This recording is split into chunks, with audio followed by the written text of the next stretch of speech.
pressure makes it fade away. I was running from my fate and second guessing my mistakes, asking if I'm right. What is up, you guys? Tony Vasquez, Commando Athletics here, and we are back with another video. Today, we're going to be going over a few tips for those of you who are going to college soccer camps, things to do, things to look for, and stuff you shouldn't do. So without further ado, let's get right into the video.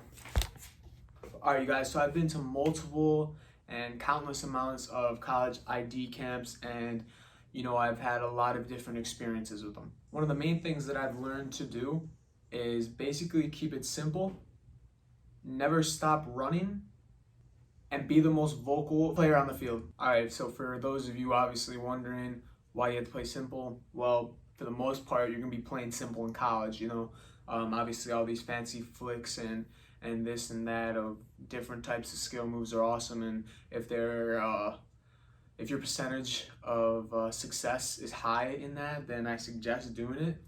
But the thing is that most of the time when you're at these ID camps, they're going to be looking for somebody to do the simple things perfectly.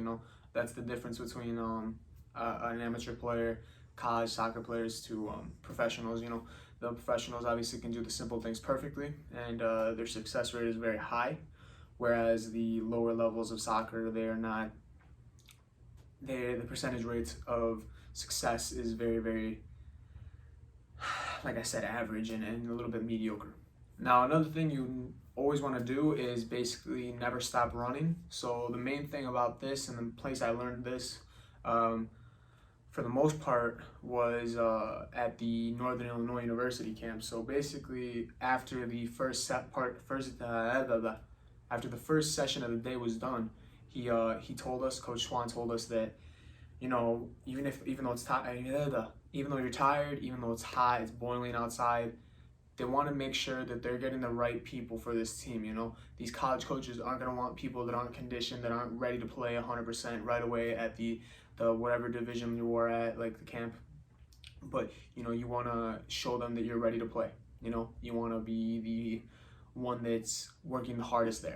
And next is going to be being the most vocal player at the camp. So basically, I say this because obviously, as a player in general, you should be very vocal, but that is what separates a lot of players as well. There's some people that want the ball to their right foot, left foot, but they don't ask for the ball in those places, and they don't ask for those these different things basically.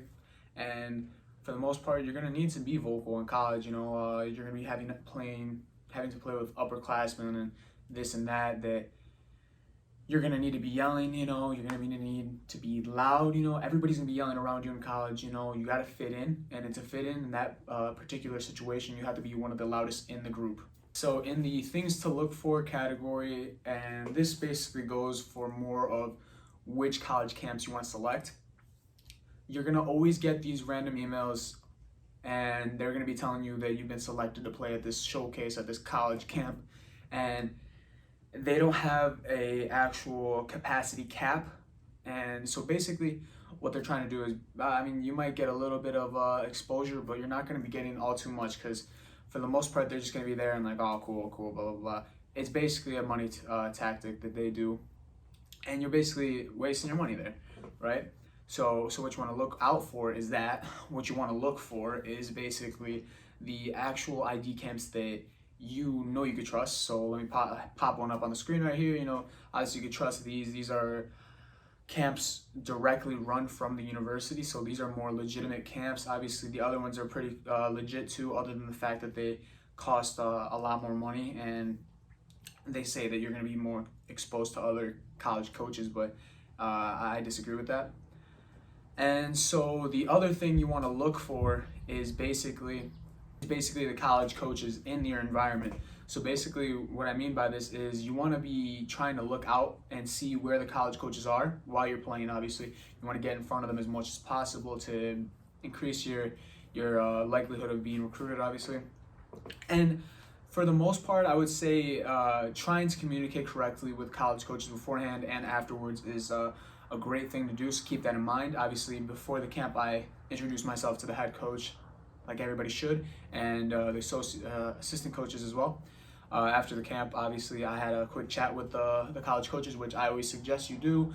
Talk about your season schedule upcoming and things like that, but also thank them and thank them and wish them luck on their upcoming season and say that you probably are looking forward to getting out to a game. All right, you guys, and the things you want to not do at the college ID camp. So these things consist of not being hydrated enough, coming in unfit, and using vulgar language and being just overall rude to your teammates. So ID camps are usually split into 2 sessions for the day. So usually there's a morning session and usually there's a PM session.